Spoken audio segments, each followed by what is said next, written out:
We get one more in. Oh, shit. I'm one of those blue hair faggots that you like to speak about, obviously. You said what, you're a faggot? Yeah, I date girls. I have before. I've kissed one. Oh, you're a lesbian then. And No, confused. I'm currently dating a guy. I have been for the past almost 4 years. All right, so you're really confused. Yeah, honestly, I don't know who the fuck I am day to day. That's nothing new. So I heard you you're a speaking woman, it's about fine. ICE earlier. I completely understand if you were talking about the people who are actually harming.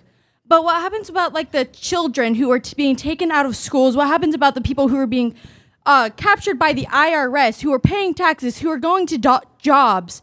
I understand if you're getting the people who are harming the economy, but when you're talking to people who are not, they are actively helping the economy, when they are paying taxes, such as people who are not, mean illegal as in aliens? the billionaires, the millionaires. Illegal aliens, you're saying, paying taxes? I'm sorry? Are you talking about illegal aliens? I mean, they're not illegal. Most of them are not. Have you gone to the process of getting a green card? Have you gone to the courts? A lot of IRS agents are not IRS, sorry. I'm trying to. Yeah. I'm fucked up in the brain, obviously. Yeah, I can. At least I can admit it. And that is why you should not be able to vote. I mean, I was just 17 a few months ago. Of course, I couldn't fucking vote then. I was a child. You shouldn't be able to vote now either. So I liked how you said the F word, the faggot word, obviously. Yeah. What happens if someone were to say the N word to you? Would you get upset about that? No, because just the word. Honestly, I don't agree give a with shit. that. But at the same time, words have consequences because each person believes in something different. What word? I'm not going to say it because I do believe that words have meaning. I just do. I simply do. I think that words can be harmful, and I like when people say sticks and stones can break my bones, words can never hurt me. A lot of people have mental health struggles, and that words can actually hurt them. So I'm curious about the people that, like I was saying earlier, the 5-year-olds who are being arrested at school, the people who are being arrested at their jobs. What do you believe in that point? Like, when I understand when people are being harmful, but most of the people that are being harmful aren't the ones that y'all are fucking arresting. I'm still trying to figure out, what are you arguing? So you're agreeing with ICE. Fine, whatever. I agree with that when they are actually going to the people who are harming others. What about the people that aren't and still being arrested? Why should we have to wait for them to harm others?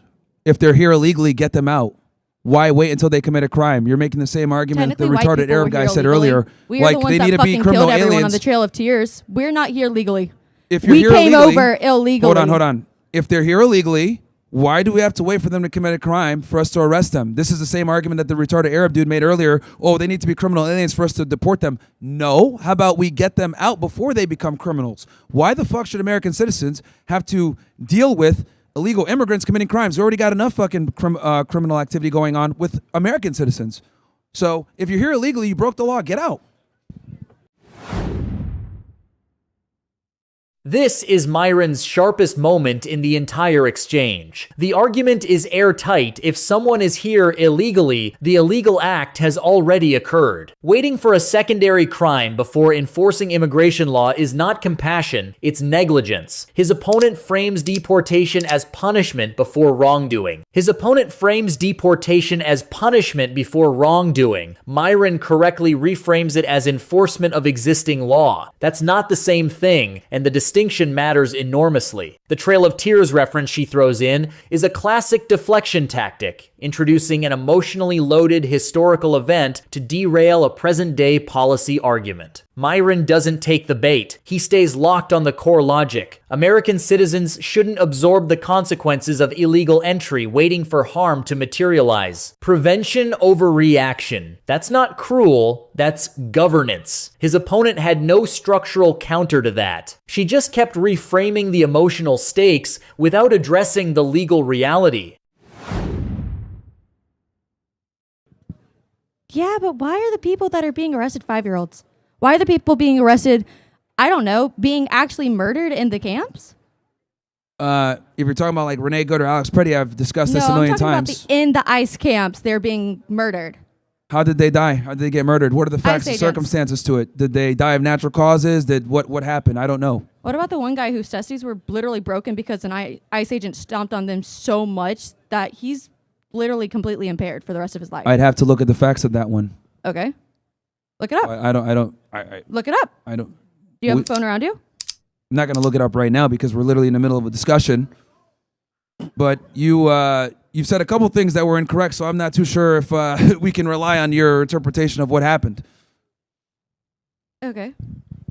What was All right. incorrect? Who's up next? Unless you have another thing. No, I'm just curious. And I also don't agree with your sign, but that's whatever. Well, you have green hair, so are we surprised at this point? Myron's voting competency argument resurfaces here, and it's consistent with everything he's argued across every debate on this channel. His position isn't arbitrary. It's built on a framework that runs through every section. Competency determines whose voice should carry institutional weight. His opponent is 17 months past voting eligibility and openly admits she doesn't know who she is day to day. Myron's response that she shouldn't be able to vote sounds harsh on the surface, but connects directly to his broader argument about informed decision-making shaping national outcomes. When she challenges him on the ICE camps and specific incidents of alleged abuse, she can't provide verified facts, names, or sources. Myron asks for the facts and circumstances. She can't deliver them. That's the debate in microcosm emotion and outrage without the evidentiary foundation to back it up. Myron didn't need to go hard here. She did the work for him. If you enjoyed the breakdown, smash that like button, drop your thoughts in the comments below, and hit subscribe if you want more of this. Keep it real or keep it moving. I'm Brain Static. Peace.